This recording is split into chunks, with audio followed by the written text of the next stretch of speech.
Good morning. Ugh. Um, been doing a lot of thinking lately. Um, over really ever since I got into education. Um, and I've been kind of refining my view on education. Each and every year, I've kind of grown or evolved or shifted, whatever word you want to choose. um, I've been thinking a lot about what is education, what is the purpose of education, what is the purpose of teachers, what is the value in what we do, where's the biggest bang for a buck, how do we make the biggest difference, positive difference, how do we make the most positive impact on students in the long term. And growing up, um, it was drilled into me that education is how you succeed. And success leads to happiness. Education is how you get ahead in life. Education is how you make money. Um, and that was kind of the big thing. Like, without school, you will be nothing. Was essentially the rhetoric that was pushed. And so here I am, about 15 years into my educational career, and I've realized, as I've reflected on things, that I don't believe that any of that which was pushed onto me as a child was correct. I guess propaganda comes to mind. I'm not sure that is the technical term for it, but maybe it is. Um, I really enjoyed a video I watched that really talked about how we got to flip the script, so to speak. Instead of success leading to happiness, it's happiness leads to success. If you are happy and healthy, you will naturally go on to optimize your strengths and pursue your passions and go on to be a successful person. And success obviously is different for all of us. We all have different measures of that. But it really got me thinking about, what good is this focus that some of us get and that many of us have gotten or received on the academics, right? When you think about uh, careers and people who've gone on to have successful careers and happy families, how many of us can actually sit down, reflect, and say that school is the reason why I am successful? And that it specifically is because of the academics that I learned in school. Now, academics, I'm not saying they're not important. Okay, I think there's a place for them. I think obviously we all need to be able to learn to read, some basic logic and reasoning that you develop from math and science, things like that. You need to understand history so that we don't repeat our mistakes, things like that. There's some good lessons embedded in academics. But when I think about all of the kids who I grew up with, when I think about all the kids I've seen grow up, and they go on to be engineers, they go on to be computer programmers, they go on to be graphic designers, they go on to be doctors, right? Most of these kids, and myself included as an educator, I didn't find success in my career because of school, right? And I am I am very vocal about the fact that even college, I went to college to be a teacher, um, and then I got my master's degree, so I could be an administrator, and these things I am very vocal about were not critical factors in me becoming successful as a teacher or an administrator. I learned more in my first year teaching on the job than I did in 4 years of college and way too much debt. I learned more in my first year as an administrator than I did in the 2 years I spent in my master's program. Um, it really comes down to, and so I also have to like reflect, all those kids that go on to become computer programmers. What did school do to help that kid become a computer programmer? Um, like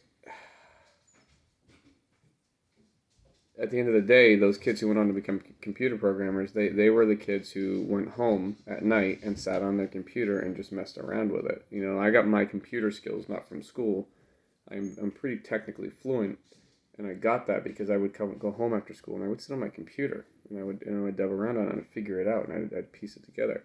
Those kids who went on to be engineers, they went home and they were taking things apart and putting them back together, right? Those kids who become car mechanics, they were going home and they were spending their time at home, their free time, exploring cars. I had a kid in eighth grade when I was teaching who literally had learned and had the skills and was able to literally build his own car from scrap parts.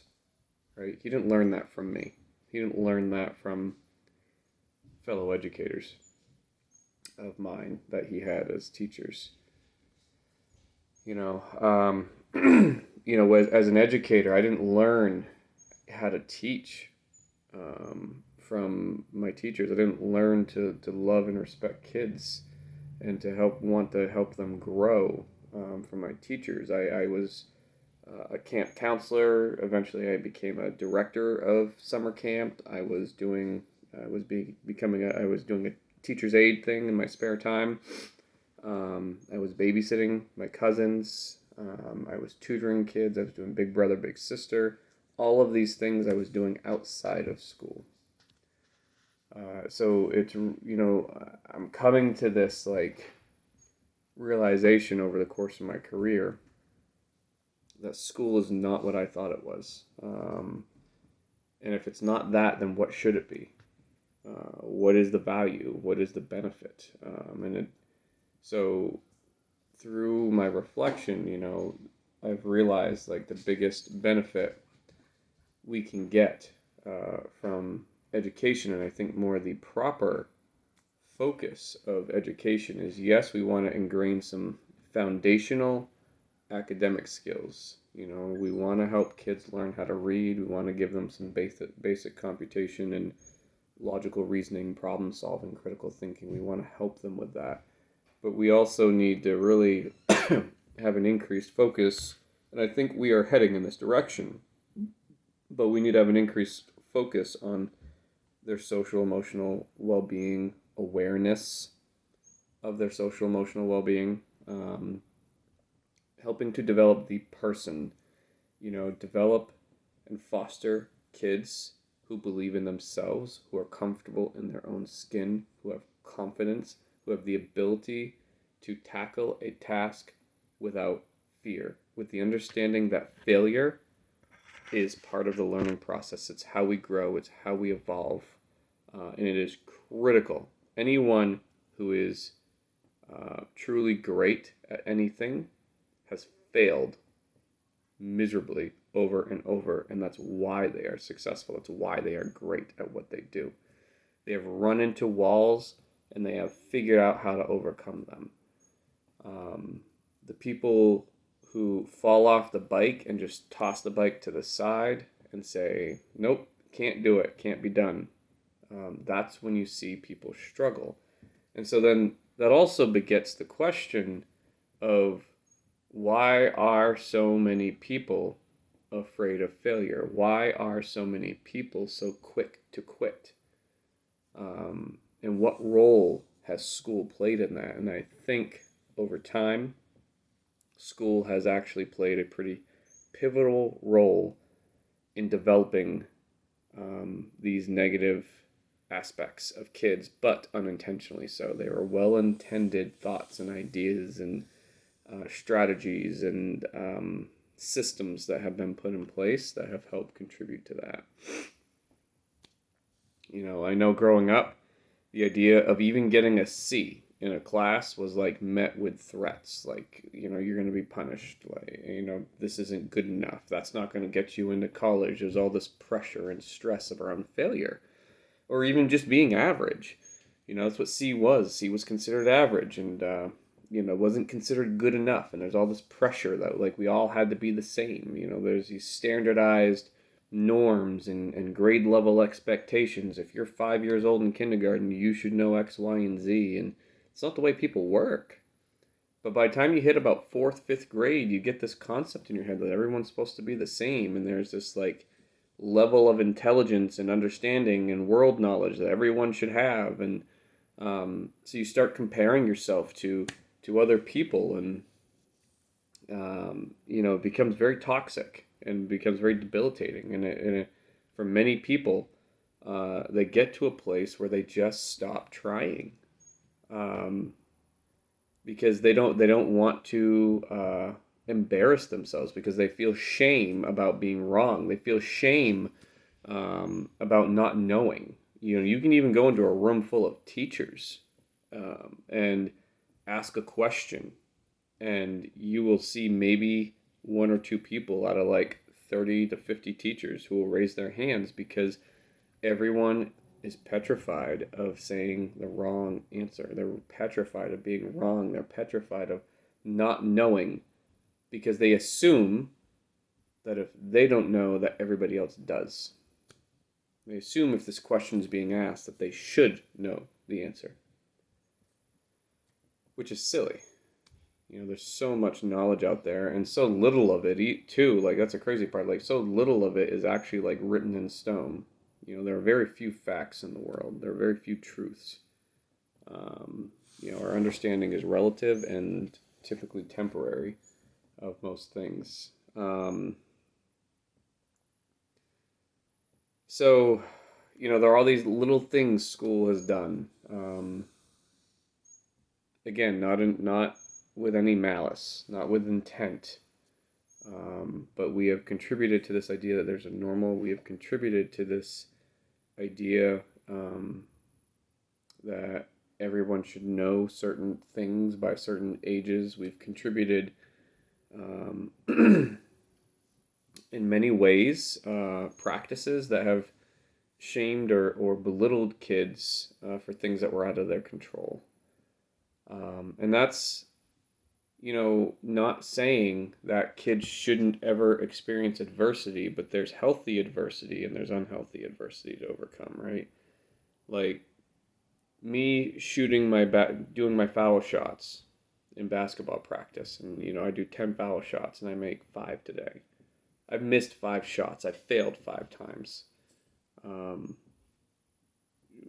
That's adversity. That's me failing. That's me not achieving what I set out to do, which was to make 10, right? And there's a way that we can respond to that as the adults that can help take that kid through this adverse time and help propel them in a positive direction, help them learn and grow from it.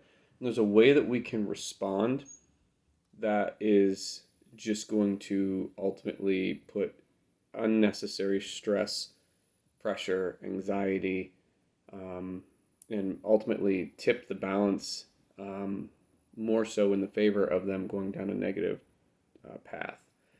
Adversity is one of these very tricky things because when you face it, depending on how much is in front of you, depending on what your mindset is, and depending on the supports that you have around you, really all dictates what's going to happen. Because you can either grow and learn and evolve, and great things can come from adversity, or you can become hurt, damaged, and or broken from it, depending on how intense it is. And it can create very negative coping mechanisms. It can create very negative outlooks on life. It can cause you to become a very angry, depressed, anxious person. So when my kid misses 5 shots out of 10 in basketball, I can work with them on helping them to develop the attitude of, you know what, next time we'll see if we can get 6. And maybe we won't, but we're gonna try. We're gonna keep at this, and we'll do 10 more shots here in 30 minutes or however long it is between rounds of 10 that you want to do. We're gonna set this goal for you. You made 5, so you want to focus on getting to 6. What is it about what you're doing that we can fix? What is it about what you're doing that we can improve upon? Stop. The last thing you want to do as a coach is sit there and go, Johnny, you missed 5 foul shots. Susie didn't miss 5. Susie got 7, and Baxter got 10. Well, why are you only getting 5? Then you're comparing all of a sudden, like that just becomes a negative thing and becomes a very toxic thing, and most people don't respond well to that. There are a few people out there. There are a handful of people who that comparison thing will motivate them, at least for a time. Eventually, it catches up, and eventually, it wears you down. And it's not healthy because there's always going to be someone who's better than you. But that's why I loved coaching track, was because track is all about personal best, right? And the only way you're ever going to truly get ahead in life and really improve yourself is if you're focused on you. But the second you start focusing on others and what they've achieved and what they have and what they're doing, it 99% of the time ends up in a negative spiral. The people who tend to be the most successful, if you talk to them, they are their own biggest critics. Their focus was, they were so focused on themselves that they never took the time to focus on others. They were focused on their game, their technique, their mindset, and improving it. Because that's all you can do. You can't control others, right? You can control yourself. You can control your mindset. You can control your perspective, your work ethic, your perseverance. You have control over you. And the only way you maintain that healthy self-confidence is by setting these small goals for yourself that you're trying to achieve. And you're failing a lot, but you're also succeeding a lot. And that's the key, is if you only experience failure and you never experience success because the bars for success are set too high, and so all you ever feel is repeated failure, eventually that will catch up with you. It doesn't matter who you are. It's a balancing act. You need adversity and need enough of it to motivate you and propel you, and what keeps you going are those intermittent successes of growth. So how can school bring this to the table? How can we build kids up? How can we help them understand that failure is part of the learning process, that adversity is important, that supporting each other is critical? How do we focus on the person, the whole person, instead of just the academic? I think that really is the future of school. It's a social learning opportunity and experience, and it's an opportunity to focus on ourselves and figure out who we are. So those are my Sunday thoughts in a nutshell. I could probably go on for another 2 hours about this, but 20 minutes is more than enough. I'm sure people have either tuned out or tired of listening at this point, but thank you for tuning in. I appreciate it.